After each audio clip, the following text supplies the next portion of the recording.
Simula po ngayong araw, epektibo na po ang bagong pasang batas na Cybercrime Prevention Act of 2012.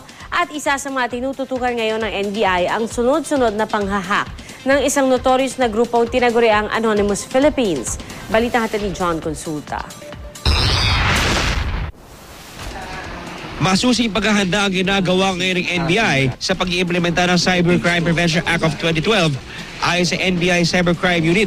Kabilang sa kanilang pagtutuunan ng pansin ay ang mga hacking activities ng grupo na kung tawagin ay Anonymous Philippines.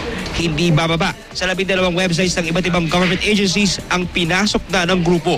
Aminadong NBI na walang retroactive effect ang bagong batas pero maaari pa rin mapanagot ang Anonymous Philippines sa ilalim ng e-commerce law.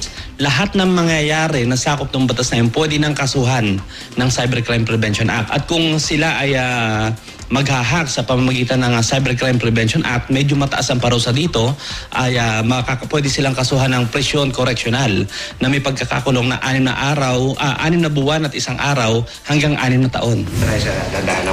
Ayon sa NBI, iba-iba ang paraang ginagamit ng mga black hat hackers o yung mga mapanirang hacker para mapasok ang mga website at para mailigaw ang mga hahabol sa kanila. Pero ano man ang kanilang paraang gamitin, maaari pa rin matukoy ang mga nasa likod ng pangahak. Pwede na rin nilang gamitin yung backdoor. Gumagamit sila ng backdoor para mapasok yung mga server at doon ma-edit nila yung mga website. Sinasabi nilang mahirap silang hanapin. Ang sinasabi naman namin, mahirap nga pero posibleng mahanap.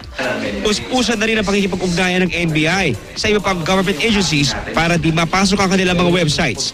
Todo bantay rin ng NBI sa kanilang sariling website matapos magbanta ang Anonymous Philippines na isusunod nilang i-hack ang NBI at Supreme Court websites. Ayon sa NBI CCU, maaari magbigay ng impormasyon sa kanilang website na ccu_afad at nbi.gov.ph kaugnay sa mga nasa likod ng hacking activities. Pagkat ang isang pinaniniwalaan yung maling bagay ay hindi pwedeng ituwid ng maling pamamaraan din. The end does not justify the means.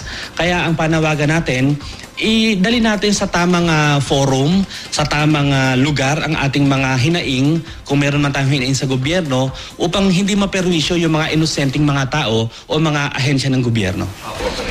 John Consulta, GMA News.